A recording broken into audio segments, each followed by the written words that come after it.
যে কাজটা আমার কাছে করতেছে, এই যে মেশিন আছে, জেনারেটর মেশিন আছে, এবং আরেকটু এই যে দক্ষতা মানে কাজ করতেছে। আমরা ইউটিউবে বা বিভিন্ন নিউজে খবরে দেখছি বিদেশের বাইরে এই কাজটা বিদেশিরা করছে, দেশের বাইরে।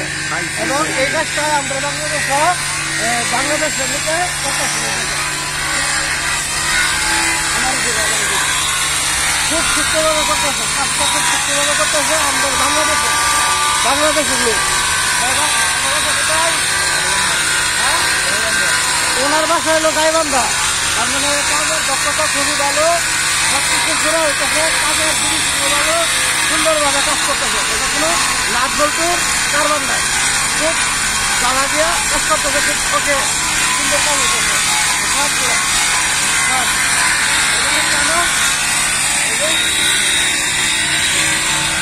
খুব সুন্দরভাবে কাজ করতেছে, একদম সুন্দরভাবে কাজ করতেছে। আমরা দিকে হ্যাঁ, এখানে এখন ট্রেন আসতেছে, আপনারা সবাই অপেক্ষা করেন, ট্রেন আসবে।